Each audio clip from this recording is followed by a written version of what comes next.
सुरुवात झाली. तर 2023 या वर्षामध्ये बऱ्याच गोष्टी म्हणजे आपण शिकत असतो, जे आपल्याला आपल्या दैनंदिन कामकाजामध्ये काही रिजेक्शन होत आहे, काही इन्सल्ट होते, काही फेल्युअर करतात आपल्या लाईफमध्ये. आणि हे पूर्ण जीवन म्हणजे असं असताना सुद्धा मॅक्झिमम लोक, करोडो लोक भारतातले रील्स आणि शॉर्ट्स आणि व्हॉट्सअप आणि फेसबुकमध्ये 5-5 तास जीवनातला वेळ म्हणजे टाईमपास करतात. आणि म्हणजे एक म्हटलेलं आहे की गौतम बुद्धाने अनेक वर्षपूर्वी म्हटलेलं आहे की इंसान की सबसे बड़ी गलती कि उसको लगता है की मेरे पास बहुत टाइम है. आत्ता तुमचं जेवढं पण वय आहे हे कसं गेलं एवढी वर्ष तुम्हाला कळलंय तर काय. म्हणजे प्रत्येकजण असं विचार करायचं की एवढी वर्ष आपण जगलेली टाईम कसा गेला किंवा 2023 हे वर्ष कसं गेलं. म्हणजे आपल्याला याचा पत्ता पण लागत नाही कधी आयुष्य संपून चाललंय. आणि आपण आता बघा 400-500 वर्षापूर्वी, 1000 वर्षापूर्वी किंवा 4000 वर्षापूर्वी 4 पायावरच चालत होतं ते आज पण 4 पायावरच चालते. कारण त्याला काय बदलायची इच्छा नाही आहे. म्हणजे माणूस म्हटला तर कुठलाही प्राणी आहे की नाही त्याची काही इच्छाच नसते बदलायची आहे, मला काय तर नवीन शिकायचं आहे, माझ्यामध्ये काय तर नवीन गोष्टी आणून नवीन ऊर्जेनं मी काम करायचं आहे. तर ती आता माझ्यासारखी किती हजार लोकांनी जरी येऊन सांगितलं, तुमचीच जर इच्छा नसली तर बदल काही घडू शकत नाही. म्हणजे गौतम बुद्धांचं अनेक वाक्य आहे, जब कोई भी व्यक्ति किसी कार्य करने का संकल्प कर लेता है तो पर्वत भी उसके सामने राई के समान हो जाता है. फिर कोई भी मुश्किल उसका रास्ता रोक नहीं सकता, क्योंकि प्रकृति में सबसे बड़ी ताकत कोई है तो वो ये संकल्प की ताकद. म्हणजे एकदा तुम्ही टार्गेट घेतला, संकल्प घेतला, हजारो लोक, मग मी काय म्हटलं तुम्हाला, माझ्यासारखे हजारोनी येऊन तुम्हाला सांगितलं, तुमची बदलायची इच्छा नसली तर काही बदल होणार नाही. आणि तुमची एकदा इच्छा असली, 1000 जण त्याच्या आडवाले तरी ते बदल घेऊन घडतोयच. मग सगळं एवढी ती सगळी प्रत्येक गोष्ट तुमच्या आतमध्ये पाहिजे. सगळं आता हे जे काय टार्गेट घेतलेलं आहे आपण वस्तुसंचय बक्षीस योजनेचं, सगळ्यांनी मनावर घेतलं की 5 दिवसात मी करणार आहे, संकल्प केला की पूर्ण करणार आहे. किती पण अडचणी येऊ द्या, काय 100 पर्याय तुम्हाला तुमचाच मेंदू सुचवते की ते पूर्ण होते. आणि तुम्हीच आज म्हटला हे काय होणार नाही, हे काय झालं नाही, यात ही अडचण आहे, ती अडचण आहे, असं आहे तसं आहे. जो माणूस यशस्वी होत असते ते कधी कारण सांगत नाही, आणि कारण सांगणारा माणूस कधी यशस्वी होत नसतो. जीवनात कुठलीही गोष्ट करा, त्याला चॅलेंजेस, अडचणी, ह्या गोष्टी आहेत. जगात जी जी माणसं मोठी झाल्यात आतापर्यंत ती सगळी या अशा गोष्टींच्यावर मात करून ती प्रगतीपथावर गेल्या, यशाच्या शिखराकडे गेलेले आहेत. आणि तुमची इच्छाशक्ती जेवढी स्ट्रॉंग असणार आहे तेवढा मोठा बदलाव तुमच्या जीवनामध्ये घडणार आहे. मग सगळ्यात महत्त्वाचं काय आहे, तुम्ही तुमच्यात इच्छा असणं गरजेचं आहे, संकल्प करणं गरजेचं आहे. आणि माणसाची सगळ्यात हाय एनर्जी कधी असते माहिती आहे, ज्यावेळी काहीतरी इमर्जन्सी येते. इमर्जन्सी येते सगळ्यात हाय एनर्जी. माझं कणकण आलंय, दुखालंय, मला हे झालंय ते झालंय म्हणून घरात एखादी बाई बसली असेल आणि शेजाऱ्यांबरोबर भांडण काढायची वेळ आली, कुठनं येते एनर्जी? सगळ्यात हाय एनर्जी येत्या. काय थंड वाजून ताप आलेला असतो काय असू दे, किती जोरदाराचं शेअर केलं म्हणजे इमर्जन्सी मी काय म्हणाले, कुठल्याही प्रकारची इमर्जन्सी असते की नाही तिथं माणसाला म्हणजे आता कुत्रा मागा लागला, मग किती पण पळायला येत नसलं, किती ताकद लोक पळतात, एवढी एनर्जी कुठली येते?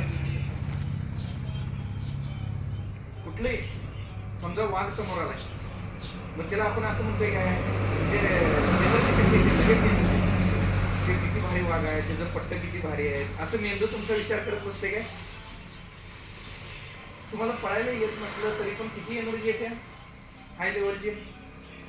माणूस 1 मिनिटात म्हणजे मेंदूतली यंत्रणा किती स्पीड नसते. मग तेवढ्या हाय एनर्जी जर तुम्ही लावला तर टार्गेट कुठलंही अशक्य नाही आहे. मग आपला प्रॉब्लेम काय माहिती काय, आपण टार्गेटच काय घेत नाही, संकल्प काय घेत नाही. आता 2023 या वर्षामध्ये तुम्हाला नक्की काय करायचं आहे, तुमच्या काय इच्छा आहेत, एक वर्षात मी काय साध्य केलंय, साकार केलंय, आणि हे 2024 मध्ये मला काय करायचं आहे. आणि टाइम तुमच्याकडे फार कमी आहे. तुम्ही प्रत्येक दिवसानं, प्रत्येक सेकंदानं, प्रत्येक मिनिटानं तुम्ही मृत्यूला जवळ करायला आहे. पण याचा विसर आहे आपल्याला. आज 1 जानेवारी 2024 ही तारीख तुमच्या आयुष्यात परत नाही.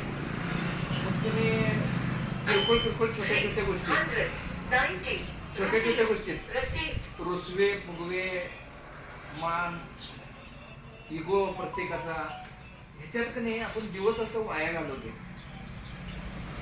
माघार कोण घ्यायची, तडजोड कोण करायची, मी मोठा आहे, माझं सगळ्यांनी ऐकायला पाहिजे, माझंच कराय, मी वाकणार नाही, मोडेल पण वाकणार नाही. मग मोड.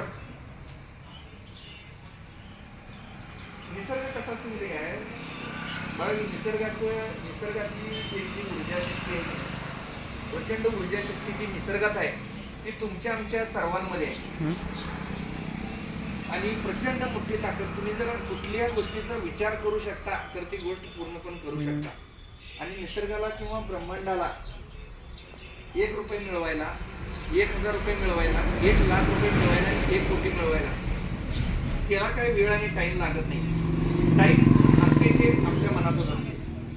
मुसीबतें सिर्फ दिमाग में होती है, असल में नहीं. दिमाग से हट जाए तो असल में सब आसान है. मग काय पण अडचणी, अडथळे, चॅलेंजेस ह्याला ब्रेन स्टॉर्मिंग करून तुमच्याच मेंदूकडे पर्याय काढायला पाहिजे. आता तुम्ही त्या गोष्टीकडे कसं बघता, तुम्ही त्रास अडचणी हे एन्जॉय करायला शिकला तर जगणं हे खूप आनंदी आहे. आणि तुम्ही त्याचा लोड घेतला तर तुम्हाला प्रत्येक छोटी गोष्ट सुद्धा एकदम मोठं वाटणार, छोटं संकट सुद्धा मोठं वाटणार. आणि आतापर्यंत तुम्हाला जे जे आयुष्यात मोठी संकट आली, चॅलेंजेस आली, प्रत्येक गोष्टीतला मार्ग हे निघतच असते. समस्या ही काही ठिकाणी पैसे लागतात, काही ठिकाणी माणसं लागतात, काही ठिकाणी टाइम द्यायला लागते. या 3च्या पलीकडची कुठलीही समस्या या जगाच्या पाठीवरच अस्तित्वात नसते. पण आपण मात्र डोक्यात फार लोड घेऊन बसतोय त्याचा. मिटवून टाका, लगेच 1 मिनिटात मिटवून टाका. स्वारी. मुंबईत गेलेले लोक एवढी प्रगती काय करतात सांगा बघूया. मी जर मुंबईत गेल्यावर असं विचार करालतो, एवढा समुद्र किनारा आहे, पाण्याचा प्रवाह एवढं मुंबईच्या दोन्ही तिन्ही बाजूला पाहावे. 2 शब्द मुंबईच्या प्रत्येक लोकांच्या डोक्यात असते, स्वारी आणि थँक्यू. काय पण झालं, किती पण हे झालं, परगावातून सगळी गेलेली लोक, चूक झाली, स्वारी म्हणायचं, पुढे जायचं. आणि कोण पण काय छोटी जरी गोष्ट केली की थँक्यू म्हणायचं. आणि ह्या 2 गोष्टीमुळे त्यांची प्रगती होते. मग आमच्यात कसं सगळे ताटच, एकदा मेल्यावरनं ताटच व्हायचं आहे. पण त्याची प्रॅक्टिस आतापासूनच कशाला करायचं. ही मला असं म्हटली, ती मला तसं म्हटली, त्यानं मला असं म्हटलं, मी काय साधे काय, मी अमुक आहे. मग कुणाचंही भलं झालेलं नाही. महापुरे झाडे जाती तेथे लवाळे वाचते. एकदम मोठा महापूर आला, लवाळ्याचं झाड असते की असं वागतंय, महापूर त्याच्यावरनं वाहून जातोय आणि परत ते झाड खडवते. आणि झाड जे मोठं असते, ताटून असते, वाकणार नाही, ते महापुरानं कोलमडून जाते, मुळासकट उपसून जाते. मग अहंकार जो आहे की नाही आपल्यामध्ये, अहंकार ही एक नशेसारखा आहे. जे माणूस सोडून त्याला सगळ्यांना कळते ती नशा चढलेली आहे म्हणून, तर त्याचं त्याला स्वतःला जाणीव होत नसते. माझं इगो आहे, मला अहंकार आलाय. मग हे ओळखायला शिकायला पाहिजे, स्वतःला ओळखायला शिकायला पाहिजे. 2024 या वर्षामध्ये स्वला जाणणं, स्वतःला स्वतःच्या कृतीतनं जाणणं. मी स्वतः किती चांगला आहे आणि किती वाईट आहे हे तुमचं तुम्हालाच माहिती असते. तुमच्याच अंतर्मनाला माहिती असते माझ्याकडे काय चांगले गुण आहेत आणि माझ्याकडे काय वाईट गुण आहेत. आणि त्या गुणातलं तुम्हाला सांगतो मी, व्यक्तींचे जे प्रकार असतात, तुम्हाला जे जगात माणसं भेटत असतात, तर त्या माणसांच्या बी वेगवेगळ्या कॅटेगरी आहेत. ती कॅटेगरी कसं ओळखायला पाहिजे, तर बघा की मी 12 मार्च 2016 हे लिहून ठेवलं होतं. चिंतन एक अभ्यास वर्गात चर्चा झालेला विषय होता. ज्या व्यक्तीला स्वतःमधलं दोष ओळखता येत नाहीत अशा व्यक्तीला खालच्या पातळीवरील व्यक्ती समजावी. जी व्यक्ती स्वतःमधलं दोष ओळखत्या आणि ते काढण्याचा मनापासून सातत्यानं प्रयत्न करत असत्या, परंतु तरी सुद्धा काही दोष आढळतातच, त्या व्यक्तीला मध्यम पातळीवरली व्यक्ती समजावी. आणि उच्च पातळीवरची व्यक्ती म्हणजे काय माहिती काय, प्रत्येक घटना किंवा गोष्ट घडली तर ही माझ्या बाबतीत घडल्या म्हटल्यावरनं ह्यात माझं काय चुकलंय, काय सुरुवात माझ्याकडनं झाल्या काय, किंवा माझ्या बाबतीत हे घडालंय म्हणजे स्वतःला जो पारखून बघतोय लगेच त्याला लक्षात येते की मी पण असं बोलायला नको पाहिजे होतं, हे माझं चुकलंय. आणि ते झटकन त्याला टाईम न घालवता सॉरी म्हणतोय, मिटवून घेतोय, त्याला एकदम हाय लेवलची व्यक्ती समजावी. आणि हे लगेच सहजासहजी पहिल्या दिवशी येत नाही, पण आता 2024 या वर्षामध्ये आपण ते थोडं लक्षात घेऊया. चूक काय पण घडली, घरात असू दे, तुमच्या कामाच्या ठिकाणी असू दे, नेहमी आपण दुसऱ्याला जबाबदार धरायचा प्रयत्न करतो. माझ्यामुळे झालं नाहीये, तुझ्यामुळे झाले, माझा काही दोष आहे, समोरच्याचा दोष आहे. पण समोरच्यामध्ये दोष आहे हा तुमचा विचारच सदोष आहे. माझं पण काय चुकाले काय, माझं छोटी जरी चूक असली तरी जबाबदारी स्वतःवर घेऊन जो माणूस सुधारणा करण्याचा प्रयत्न करतोय, ती चूक परत दुसऱ्यांदा करत नाही, ते माणूस जीवनात नेहमी पुढे पुढे जात राहतो. आणि चूक त्याच्याकडनंच होते जो काय तर करत असते. गलतियां इस बात का सबूत है कि आप प्रयास कर रहे हैं.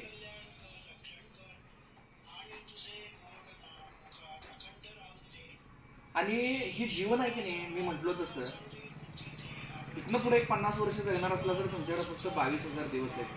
हे जीवन नुसता भोगविलास, दुसऱ्यांची निंदा नालस की एकमेकांची मापं काढायचं, उन्हं काढायचं, रील्स बघायचं, व्हॉट्सअप बघायचं, फेसबुक बघायचं, ह्याच्यात नुसता वेस्ट घालवायचं आहे काय. तुम्ही रील्स हे ते लिमिटेड बघितलं तर चालते, पण त्यातनं नॉलेज काय शिकता येतं हे बघायला पाहिजे. तुम्ही प्रत्येकानं डायऱ्या घातल्या पाहिजे, नोट्स लिहिल्या पाहिजे, रोज आज काय मी नवीन शिकलो ते लिहून ठेवलं पाहिजे, टिपणं काढली पाहिजेत. जे माणूस टिपणं काढू शकते तोच आयुष्यातली यश टिपू शकते. ही सवय पाहिजे. दररोजच्या दररोज टार्गेट लिहिलं पाहिजे, व्हिजन लिहिलं पाहिजे. ह्या वर्षात मला काय करायचं आहे ते ध्येय तुम्ही लिहून ठेवा. लिहिलं आणि ते सारखं समोर असलं, तुमचं अंतर्मन सारखं तुम्हाला ते जागा करून घेते. ते टार्गेट पूर्ण करायला ते आकाश पाताळ एक करते आणि तुम्हाला ती गोष्ट मिळवून देते. पण ते आपण लिहित नाही.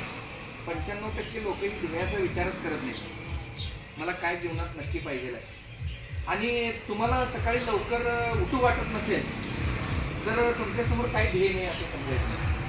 ध्येय असणारी माणसं कधीही शिस्त असते, त्यांच्याकडे शिस्त असते. तर ही एक महत्त्वाची गोष्ट आपण या 2024 मध्ये आपण सगळ्यांनी घेऊन चालूया. तुम्ही मनाला सांगितला म्हणजे आपण शरीराचं लाड करतोय, व शरीराचं लाड करतोय, मनाचं म्हणजे शरीर काम करतच असते.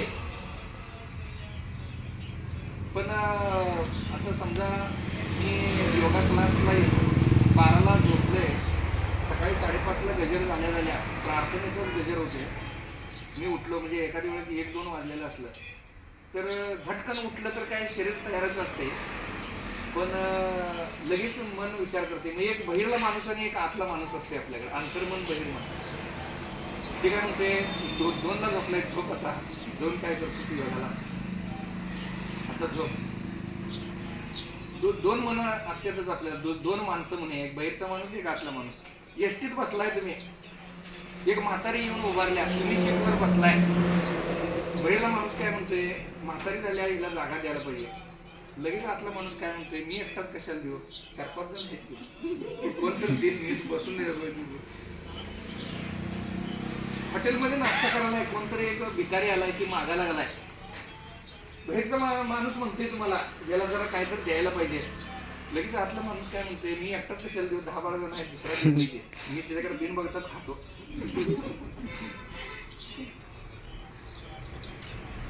म्हणजे बहिरचं मन आणि आतलं मन किंवा बहिरचं मनाचं आणि आतलं मन हे जीवनात तुम्हाला प्रत्येक क्षणाला प्रत्येक रोजच्या ह्याच्यामध्ये तुम्हाला ही दोन गोष्टीचा अनुभव कायम येत असतो. मग प्रगती कोणाची होत असते? सगळ्यांना हळूहळू कोण वाटत असते? सद्गुरूंनी पण या प्रार्थनेतनं काय सांगितलेलं आहे? आता घरोघरी प्रार्थना जप यज्ञामध्ये काही लोक मॅडम आमच्यात काय प्रार्थना नको असं म्हणतात. म्हणजे आता एकदम निस्वार्थ भावनेनं तुमच्या घरात येऊन तुमचं भलं व्हावं, तुमचं कल्याण व्हावं, तुमच्या कुटुंबाला सुख शांती मिळावी म्हणून मनापासून आम्ही ईश्वराजवळ मागायला मी तुमच्या घरी आलोय, तरी पण त्याला वाटते की हे नको. म्हणजे त्यांच्याकडे किती अज्ञान असते. काही लोक म्हणतात म्हणजे त्यांच्या कुटुंबाचं भलं नेमकं कशात आहे? तुम्ही कुठल्याही धर्मात असा, जातीत असा, पंथात असा, तुम्ही कुठल्याही देवाचा असा, शेवटी नदीचा प्रवाह सगळीकडनं, नाडे ओढे नाले सगळीकडनं ती एकालाच जाऊन मिळणार आहेत प्रवाह. आणि सगळ्याच साधू संतांचं, ऋषीमुनींचं, महापुरुषांचं सांगणं एकच होतं की मनुष्य जीवन सुखाचं झालं पाहिजे. त्यासाठीच त्यांचा आकाश आणि तळमळ होती. पण आपण स्वीकार भाव ठेवत नाही. सद्गुरू काय म्हणायचे? तुम्हाला तुमच्या धर्माचा अभिमान असावा, तुमच्या संप्रदायाचा असावा, पण अन्य धर्मियांचा तिरस्कार नसावा. सगळ्यांचं तुम्ही स्वीकार करायला पाहिजे. प्रत्येकातली चांगली गोष्ट आहे ती तुम्ही ऍक्सेप्ट करायला पाहिजे. जीवन जगताना सुद्धा कुटुंबातल्या सुद्धा प्रत्येक व्यक्तीकडे काय ना काय चांगला गुण असते ते तुम्ही स्वीकारायला पाहिजे. कामाच्या ठिकाणी सुद्धा प्रत्येकात चांगला गुण असते ते तुम्ही स्वीकारायला पाहिजे. शेजारी पाजाऱ्यांच्याकडनं सुद्धा, गावातल्यांच्याकडनं सुद्धा चांगलं जे आहे की नाही तुम्हाला ते स्वीकारता आलं पाहिजे. पण जनरली काय होतंय की एखाद्याच्यात 8 चांगले गुण असतात, 2 वाईट गुण असतात, तर ते 2 वाईट गुणच आपण सारखं चर्चा करतो. तुम्हाला जर चांगलं काय दिसत नसेल तर प्रॉब्लेम जगात नाही आहे, प्रॉब्लेम तुमच्यामध्ये आहे. तुम्हाला काम करण्याची गरज आहे, त्याच्यावर स्वतःवर काम करण्याची गरज आहे. तुम्हाला कायम निंदानालस्ती करण्यात, उन्हं काढण्यात, टोमणं मारण्यात असं जर इंटरेस्ट वाटत असेल तर प्रॉब्लेम तुमच्यामध्ये आहे. तुम्हाला तिथं थांबण्याची गरज आहे, तुमची जरा प्रार्थना म्हणण्याची गरज आहे, लोकांबद्दल चांगलं बोलण्याची गरज आहे. ज्यावेळी तुम्ही लोकांची पर्वा करत नाही त्यावेळी लोकांनीही तुमची पर्वा करू नये हा पर्याय तुम्हीच निवडलेला असतो. आणि हे माझ्या बाबतीत लोक असं म्हणाल्यात, लोक तसं म्हणाल्यात, लोक ती म्हणाल्यात, हे म्हणाल्यात, पण तुम्ही कसं म्हणालाय तसंच तुम्हाला जगाकडनं प्रतिसाद तुम्हाला मिळाला. ते फळ आहे, तुम्ही पेरलाय तेच उगवणार आहे. ज्वारी पेरून गहू उगवणार नाही, गहू पेरून हरभरा उगवणार नाही. आणि प्रत्येकाला वेगळी देणगी काही ना काही तर ईश्वरानं दिलेली आहे, परमेश्वरानं दिलेली आहे. त्याचा तुम्ही स्ट्रॉंगली वापर करायला पाहिजे या 2024 मध्ये. आणि काय पण असू दे, कुठली पण गोष्ट घडलेली असू दे, ती मनात साचवून ताण वाढवण्यापेक्षा स्पष्ट बोलून लगेच मोकळं झालेलं चांगलं. कधी पण माझे दोष मलाच सांगा, जगाला सांगू नका.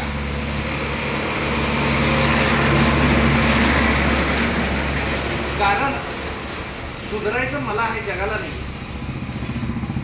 तुम्ही जगाला सांगत बसता, ज्याचं चुकलंय त्याला सांगत बसता काय? नाही, इकडे जा, ठीक नाही अशी आहे, ती कशी आहे ती तिलाच सांगा की. तिला कशाला सांगायला? लगेच बोलून टाकायचं. हे जरी संवाद आपण 2024 मध्ये बदल करू शकलो तरी पण फार मोठ्या जीवनात आपण प्रगती करू. आणि प्रार्थना 1000 जर आपण म्हटलो दररोज तर तुमचे सगळ्या इच्छा संकल्प सगळंच बघा. तुम्हाला तीव्रता किती वाटते यश मिळवण्याची, किंवा आम्ही काही आता टार्गेट दिल्यात, तुम्हाला काही चान्स दिल्यात, ते तुम्हाला टार्गेट अचीव करण्याची तीव्रता किती वाटते, तेवढं यश तुम्हाला मोठं मिळते. माणूस तेवढ्या तीव्रतेनं तेवढी एनर्जी बाहेर काढून काम कधी करतो माहिती. एक शिष्यानं गुरुला प्रश्न विचारलेला असतो या की मला यश कधी मिळेल, मला यश कधी मिळेल. मग गुरु काय करते, नदीत आंघोळीला घेऊन जाते आणि त्याचा डोका धरते आणि त्याला बुडवते. बुडवल्या तिची लई जीवाच्या आकांतानं तिची धडपड चालू होत्या. धडपडून ती एकदम सगळी ताकद लावून ते असं पाण्यातनं हे करते आणि श्वास घेते. मग गुरु काय म्हणते, तुझी जगण्यासाठी जेवढी तीव्रता धडपड आणि श्वास घेण्यासाठी किती तळमळ तुझी होते, म्हणजे तुझं किती समर्पण भाव होता, तू तुझ्यातली सगळी एनर्जी एकवटून किती तीव्रतेनं तू श्वास घ्यायसाठी प्रयत्न करत होतास, तेवढी तुला यश मिळायला पाहिजे. म्हणून गरज ज्यावेळी वाटेल त्यावेळी तुला यश नक्कीच मिळेल. म्हणजे काय, त्याचं समर्पण भाव किती तीव्रता तुम्हाला जाणवत्या. यश मिळवणे, श्वास घेणे इतकं महत्वाचं ज्यावेळी तुम्हाला वाटायला लागेल त्यावेळी यश तुम्हाला नक्कीच मिळेल. तुमचं सेक्टर कुठलंही असो. डेडिकेशन आणि hard work is equal to success. मग बऱ्याच लोकांना काय माहिती काय, कम्फर्ट झोनमध्ये असते. कम्फर्ट झोन, आणि आपण ब्रह्मांडाला संकेत कसं देत असतो माहिती आहे. कम्फर्ट झोन म्हणजे कम्फर्ट झोन आपण सोडत नाही, अजिबात सोडत नाही. आणि ब्रह्मांडाला संकेत देतोय, बस आमचं लई एक नंबर, सगळं चांगलं चाललंय, मला एवढंच बस, जास्त काय नको. मग देव मी काय विचार करतोय, निसर्ग पण काय विचार करतोय, याला एवढंच पाहिजे, याला ज्यादा देऊन काय फायदा नाही. इसको इतना ही केक दे दो बस, ज्यादा नाही देणे. म्हणून तुम्ही टार्गेट घ्यायला पाहिजे, संकल्प घ्यायला पाहिजे. ते टार्गेट तुम्ही वहीत लिहून ठेवायला पाहिजे. आणि मनातनं तसं मनापासून विचार, म्हणजे तुमच्या विचारांच्या व्हायब्रेशनचा सुद्धा इतरांच्यावर इम्पॅक्ट प्रभाव होऊ शकत असतो. तुम्ही किती तीव्रतेने ते विचार करता, समोरच्या व्यक्तीमध्ये बदलाव आणायचा. तुमच्याकडे प्रार्थना म्हणून एक शक्ती निर्माण झालेली असते, आणि ती त्या पॉवरना सुद्धा त्या व्यक्तीमध्ये परिवर्तन होऊ शकते. ही प्रार्थनेची शक्ती आहे. म्हणजे प्रार्थनेची शक्ती तुम्ही साधी समजू नका. म्हणजे आता तुम्ही सगळेजण कोण सिरियसली घेते, कोण सिरियसली नाही. माणूस जे जगाला आहे की नाही, ते निसर्ग नियमानुसार जगाला आहे. त्याला जीवनात जे बी यश, अपयश, समृद्धी, दारिद्र्य, स्वास्थ्य, आजारपण, ह्या गोष्टी त्याच्या विचाराप्रमाणेच आकर्षित होत असतात. आणि निसर्ग ह्या नियमाचं मूळ प्रार्थना आहे, जिच्यात पर्वताला सुद्धा भेदून दगडाला सुद्धा मेनासमान मृदू बनवण्याची ताकद आहे. म्हणजे तुम्हाला रोगातनं मुक्ती व्हायचं असेल, तुम्हाला चांगलं स्वास्थ्य मिळवायचं असेल, तुम्हाला सफलता मिळवायची असेल, तर परिणामकारक उपाय असते सहज प्रार्थना. आपण जेव्हा सहज प्रार्थना करतो तेव्हा आपल्याला जे हवंय ते अगदी सहज आपल्याकडे आकर्षित होत असते. माणूस जेवढे एखाद्या गहन संकटात सापडतोय, एखाद्या समस्येनं ग्रस्त होते, तेव्हा तर त्यातनं मुक्त होण्यासाठी तन्मयतेनं प्रार्थना करतोय, देवाचं नाव घेतोय, ईश्वराचा दावा करतोय, त्याला साथ घालतोय. माणसानं अतूट विश्वासानं उच्चारलेला एक शब्द देखील प्रार्थना बनवू शकते. आणि प्रार्थनेनं अंतर्मनाशी तुमचा थेट संवाद होतोय. ही प्रार्थना तुम्ही म्हटला, फोकस्ड प्रार्थना म्हटला, कठीण मंत्रोच्चार, एखादा मंत्र येत नाही, त्याचा नुसताच तुम्ही उच्चार करायला, हे मंत्र म्हणा, ते मंत्र म्हणा, त्याचा काय तुम्हाला अर्थबोध पण नाही, काय पण नाही. त्यामुळे मंत्रोच्चारात अडकून बसायचा काय प्रश्न नाही. हे उच्चार येणं, ते उच्चार येणं, त्वरित रूपांतरण होतंय प्रार्थनेनं. म्हणजे कसं बघा, आपल्या प्रत्येक शरीरामध्ये पेशींमध्ये दिव्य ऊर्जेचा प्रवाह सुरू होतोय, आणि आपलंच मन स्वतःमध्ये सकारात्मक परिवर्तन आणण्यासाठी ग्रहणशील बनते. हे या प्रार्थनेचं सामर्थ्य आहे. जे विचार होश आणि जोशमध्ये एकाच दिशेनं केले जातात ते प्रत्यक्षात उतरतात 100%. आणि प्रेरित कर्म जर असलं, तुम्ही असं टार्गेट घेतलेलं असला, मला हे करायचंच आहे, तर त्या प्रेरित कर्मामुळे शरीर आणि मन कधीच थकत नाही, ते अथकपणे कार्यरत राहते. शरीरासाठी व्यायाम, बुद्धीसाठी अभ्यास, आणि मनासाठी सतत मनन आणि ध्यान, हे सगळ्यात महत्वाचं आहे. आणि ह्या गोष्टी तुम्ही जरा 2024 मध्ये आत्मसात करता काय बघा. कृतज्ञतेबद्दल मी तुम्हाला सांगितलेलं आहे, प्रत्येक प्राणीमात्रामध्ये सर्वोच्च क्षमता आणि शक्यता असतातच, फक्त त्या क्षमता आणि शक्यता सुप्तावस्थेत असतात. तुम्ही टार्गेट घेतला ते पूर्ण होतातच. मग हे बोलायला सोपं आहे, करायला अवघड आहे काय? करायला अवघड नाही. प्रयत्न जे माणूस करतोय की नाही, त्या माणसाला यश मिळतेच. एक तुम्हाला लई भारी उदाहरण देऊन सांगतो आणि आजच्या ह्याचं एंड करूया. लई भारी उदाहरण देऊन सांगतो म्हणजे लक्षात येईल. क्लायंटचं रिजेक्शन येते, क्लायंट आज नाही म्हणतोय, मग ठीक आहे सर उद्या फोन करू. आता इथं बसलेल्यापैकी लव्ह मॅरेज कुणाचं झालंय काय? तुम्ही सगळेजण लेडीज आहात, तरी लव्ह मॅरेज झालेली जी मुलं असतात की नाही, म्हणजे त्यांचं एक परफेक्ट प्रॅक्टिस असते. म्हणजे क्लायंटबद्दल माहिती कशी मिळवायची, म्हणजे क्लायंटचे आईवडील काय करतात, क्लायंट किती वाजता शाळेला येतोय, आणि त्यांच्यात लई वक्तशीरपणा असतोय. ते क्लायंटच्या आधी तिथं जाऊन हजर असतात.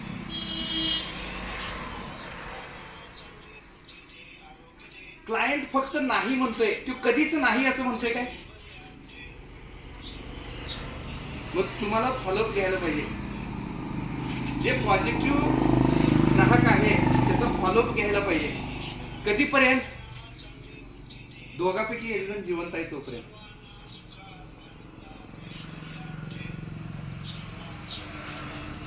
दोन डाव, तीन डाव, चार डाव. आता बघा अग्नीमध्ये आम्हाला करंट अकाउंट काढायसाठी 7-8 बँकांची माणसं येऊन गेली, पण त्या 7-8 मध्ये एकच बँकेचा माणूस एक दिवसाआड फोन करणारच सारखं. मग एक वेळा उचललं नाही, 2 वेळा उचललं नाही, तिसऱ्या वेळेला ते उचलावं वाटणारच. ते एकदा आला, दुसऱ्यांदा आला, तिसऱ्यांदा आला, चौथ्यांदा म्हणाला आमची बँकच बघून या चला, आम्ही पण सगळे फॅसिलिटी देतोय, तुम्ही सर गाडीवर बसा आणि चला. मग आता 5-6 जण समानच सर्व्हिस देणारे आहेत. सर्व्हिस तर सगळ्यांची चांगल्याच आहेत. HDFC बँक आहे, ICICI बँक, सगळ्यांची टेक्नॉलॉजी फास्ट आहे. तर माझी इच्छा कोणाला होणार अकाउंट घ्यायची? ह्याला किती वेळा नाही म्हणायचं, आणि ह्याला किती तळमळ आहे. मग ते बाकीचं काय एकदाच मागितलंय ना, त्याला काही गरज नाही. तुम्ही मागाल तर मिळेल, द्याल तर देतील, हा निसर्गाचा नियम आहे. तुम्ही मागितलाच नाही तर तुम्हाला काय मिळणार नाही. आणि तुम्हाला वेगळं काय तर पाहिजे आहे. बघा तुम्ही आत्तापर्यंत जे करत आलाय तेच इथनं पुढे करत राहिला तर तुम्हाला तेवढंच मिळणार आहे जेवढं आत्तापर्यंत मिळालंय. तुम्हाला वेगळं काय तर पाहिजे आहे, तुम्हाला वेगळं काय तर करावं लागेल.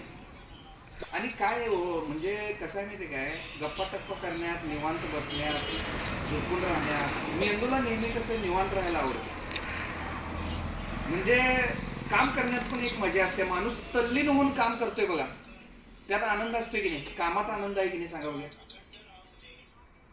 खरं माणसाला कसं आहे माहिती काय, जपानी माणसाची दीर्घायुष्याची रहस्य इकिगाई पुस्तकात सांगितलेले आहे. 100 वर्षापेक्षा जास्त लोक जगतात जपानमधले. त्याचं महत्वाचं कारण आहे सतत कामात राहणं. रिटायर्ड झालेला माणूस पण सतत कामात असतो, कामातला आनंद ते शोधतात. आणि आमची लवकर काम करतात माहिती आहे, आळशी, म्हणजे काम नको आणि पैसे मात्र जास्त पाहिजेत. बिनकामाचं घेतलेला पगार म्हणजे ते चोरी समान आहे. काम न करता घेतलेला पगार म्हणजे असं जपानी माणसाने म्हटले जे इकिगाई पुस्तकात, ते सांगालोय मी तुम्हाला. काल रात्रीच वाचलो होतं. तुम्ही सगळेजण तसे नाही आहात, चांगले आहात. खरं ते पुस्तकातलं सांगालोय तुम्हाला. शाकाहार हे दुसरं एक कारण आहे त्यांच्या दीर्घायुष्याचं. जो माणूस शाकाहारी असतोय जो माणूस दीर्घायुष्य जगतोय, हे एक दुसरं कारण त्याच्यामध्ये सांगितलेलं आहे. जपानी लोकांचे दीर्घायुष्याचे रहस्य असे 10 कारणं सांगितलेली आहेत. निसर्ग नियमाप्रमाणे घडलं म्हणजे निसर्गाचा संकेत. संध्याकाळी माणूस सोडला तर कुठला पण प्राणी संध्याकाळी 9 वाजता जागा असलेला दिसत नाही तुम्हाला. म्हणजे पशु पक्षी त्यांचं किलबिलाट तुम्हाला ऐकू येते का बघा. रात्री पहाटे 4ला निसर्ग नियमाप्रमाणे जे ब्रह्ममुहूर्तावर ह्या सृष्टीत ब्रह्मांडात जी प्रचंड ऊर्जा, ताकद, शक्ती असते, त्या शक्तीत ते सगळे प्राणी जागे झालेले असतात. आणि तुम्ही पण अनुभव बघा, 100 वर्ष कोण जमल्यात, म्हातारी आज्या, म्हातारी माणसं ज्यांना 12-12 मुलं होती, एक सुद्धा सिझरची डिलिव्हरी असायची नाही, ती 100 वर्ष जगल्यात. त्याचं कारण काय सांगा बघूया. पहाटे 4 वाजता जातं सुरू होतं, जात्यावरच्या ओव्या सुरू होत होत्या, जात्यावरची गाणी, ते आनंदी असत होते, 24 तास आनंदी असत होते. कुठल्या सोयीसुविधा नव्हत्या, लाईट नव्हती, दिवा लावत होती लोक घरात, कंदील लावत होते, आणि त्यात पण आनंद होताच. आम्ही एक लिंगूरमध्ये प्रार्थना करायला सारवलेल्या घरात गेलतो. म्हणजे आम्ही पहिल्यांदा त्या गल्लीत गेलो, ती बाई सारवालती, आणि आम्ही मग ती सारवून उद्या म्हटलं, आणि पुढची सगळी घरं करून परत त्या घरात प्रार्थनेला आलो. मग तिथे एक ऊर्जा वेगळीच तुम्हाला सांगायची. आम्हाला ती लहानपणीची सगळी आठवण झाली. म्हणजे ते सारवलेल्या घरातला वास आणि तिथली ऊर्जा ती एकदम हायफाय बंगल्यात सुद्धा मिळणार नाही तुम्हाला. एवढं भारी त्या झोपडी होती साधी. आनंद जो आहे की नाही, तुम्हाला आनंद जो मिळणार आहे तो सारखाच आहे. म्हणजे कसं आहे बघा, माणूस जोपर्यंत जागा आहे तोपर्यंत वाटत असते, राजाला वाटत असते मी राजा आहे, माझं सिंहासन, हत्ती घोडे, एवढं माझा बंगला, गाडी, घोडं हे एवढं आहे. आणि भिकाऱ्याला वाटत असते मी भीक मागून खातोय, माझी काही किंमत नाही, मी गरीब आहे, मी झोपडीत आहे. मग ही दोघं पण ज्यावेळी झोपतात बघा रात्री, दोघं बी निद्रावस्थेत जातात, त्यावेळी तिथं दोघांना होणारा आनंद हा सारखाच असतोय. तिथं राजाचं सिंहासन नसतंय किंवा भिकाऱ्याचं भिक्षेचं ताट नसते. देवानं किंवा निसर्गानं किंवा ईश्वरानं तुम्हाला आनंद काय कमी जास्त दिलेलाच नाही आहे कुणाला. झोपेत किती सुख आहे, आनंद आहे. वेगळा वेगळा आनंद होते काय? भिकाऱ्याला वेगळा आनंद आणि ह्याला वेगळा आनंद असो, राजाला. आनंदी राहायचं का नाही हे तुम्ही ठरवायचं. आणि तुमचा आनंद बरेचशा कुठल्या गोष्टीवर, व्यक्तीवर डिपेंड ठेवायचंच नाही आहे. एक बाईला प्रश्न विचारण्यात आला, नवरा तुला आनंदी ठेवतोय काय? ती काय म्हटली, मी आनंदी राहते. नवरा आनंदी ठेवायचं काय प्रश्न, मी आनंदी राहते. म्हणजे काय, तुमचं सगळं माइंडसेटवर डिपेंड आहे. तुम्ही कसं राहायचं, काय विचार करायचं, कसं या जीवनाचा आनंद घ्यायचा, हे तुमच्या विचारावरच डिपेंड आहे, तुमच्या कल्पना भावनांवरच डिपेंड आहे. तुम्ही निसर्गाच्या सानिध्यात जावा. मी म्हटलं की तुम्हाला, तुम्ही असं नदीचा वाहता प्रवाहात तुम्ही पाय उडवून बसा, पंचमहाभूतांशी एकरूप व्हा. झाडं, एवढं वडाचं झाड आहे एखादं, किंवा पशु फुलं, पानं, फळं, फळं सावली घेते, त्या झाडाला कधी तर तुम्ही मिठी मारा आणि तिची कृतज्ञता व्यक्त करा, एवढं वर्ष त्याने एवढं हे दिले म्हणून. तुम्ही निसर्गाशी एकरूप होऊन बघा, तुम्हाला काय ऊर्जा मिळते बघा. आणि लोक जी निगेटिव्ह ऊर्जा सोडत असतात बघा, म्हणजे आता कसं आहे माहिती काय, एखाद्या यशस्वी माणसाबद्दल लोक निगेटिव्ह पण ऊर्जा सोडतात आणि पॉझिटिव्ह पण सोडतात. जी आता नामधारक आहेत, ज्यांना प्रार्थना शिकवल्या, जी प्रार्थना म्हणतात, त्यांचं अंतःकरण तसं झालेलं असते, बाबा दुसऱ्याचं भलं झालं की माझं पण आनंद झाला आहे, ते माणूस पॉझिटिव्ह ऊर्जा सोडते आणि भलं व्हावं असं त्याला वाटतंय. तर 90 ते 95% लोकांना की नाही, त्याचं लई चांगलं झालं की दुःखच होते, आतनं लई खदखद वाटते. ती माणूस काय निगेटिव्ह ऊर्जा सोडत असते, त्याचं कधी एकदा वाटळ होते, त्याचं कधी एकदा लॉस होते, आणि त्याचं वाईट झालं की याला आनंद होतो. ही निगेटिव्ह ऊर्जा. मग ही ऊर्जा न्यूट्रल कधी होत्या, निसर्गाच्या सानिध्यात गेल्यानंतर. मग हे निसर्गात तुम्ही बघा, निसर्गातली प्रत्येक गोष्ट आनंदी आहे. झाडाकडे तुम्ही कधीतरी निरखून बघा, पाणी पिताना त्याचं तल्लीन होऊन पाणी प्या, जेवण जेवताना त्याच्यात इंटरेस्ट घेऊन, त्याच्याकडे बघून त्याचं धन्यवाद मानून कधीतरी जेवा. तुम्हाला प्रत्येक गोष्ट ही म्हणजे काय म्हणायचं ते, म्हणजे कसं आहे बघा, निसर्गात तुम्हाला सगळ्या गोष्टी आज मिळाल्यात म्हणजे तुम्ही लई भाग्यवान आहे. करोडो लोक असे आहेत की त्यांना ते मिळालेलं नाही. तुम्हाला जेवायला चांगलं ताट मिळालं, घालायला चांगले कपडे मिळाले, सगळं तुम्हाला राहायला चांगलं घर आहे, तर तुम्ही लई भाग्यवान आहे. तुम्ही माझ्याकडे काय आहे, माझ्याकडे काय आहे म्हणून रडू नका. चांगला हातपाय तुमचं शरीर काम करतंय तर तुम्ही धन्यवाद मानायला पाहिजे देवाचे, ईश्वराचे. सूर्याचं किती आभार मानायला पाहिजेत. सूर्य आहे म्हणून सगळं जग चाललेलं आहे. सूर्याबद्दल कृतज्ञता किती व्यक्त करायला पाहिजे. पण तुम्हाला आहे काय कृतज्ञता? सूर्याबद्दल जर तुम्हाला एवढं कृतज्ञता आणि मनापासून हे वाटत असलं तर सूर्य उगवायच्या आत उठून आंघोळ बिंघोळ करून सूर्यनमस्कार, किती वेळा सूर्याला आपण धन्यवाद दिलाय आतापर्यंत. सूर्याचं आपण रिस्पेक्ट करतोय काय? मग पंचमहाभूतापैकी सूर्य, उजेड, प्रकाश, सगळं अन्नधान्य, पाणी, सगळं पाण्याचं बाष्पीभवन होऊन ढगात जाऊन पाऊस पडतोय, सगळं आपल्याला जीवन जगायला जगातला प्रत्येक माणूस प्रत्येकासाठी काम करत असतो. मग आपण त्याला धन्यवाद देतोय काय? आज सकाळी आम्ही 1 तारीख आहे म्हणून आज आम्ही 55 सूर्यनमस्कार घातले सकाळी लवकर. हे टार्गेट असलं तरच तुम्हाला जाग येणार आहे. आणि मी काय म्हटलं, प्रेरणा भाग पाहिजे. म्हणजे आम्ही सांगून काय, मी म्हटलं 1000 जणांनी जरी येऊन सांगितलं तुमचीच बदलायची इच्छा नसली तर त्याचा काय उपयोग नाही हो. मग ते आजपासून आपण 2024 मध्ये थोडं बदलाची मानसिकता ठेवूया, चेंज ॲक्सेप्ट करूया, टार्गेट घेऊया आणि 100% आपलं देऊया आणि काम करूया. एवढंच एक चांगला मेसेज आहे. जरा प्रार्थना करा, बलितरची साधना करा, तुमच्या वाटेला काम आवडीनं गोडीनं प्रेमानं मन लावून तल्लीन होऊन करा. यश तुम्हाला 100% मिळतेच. ओके.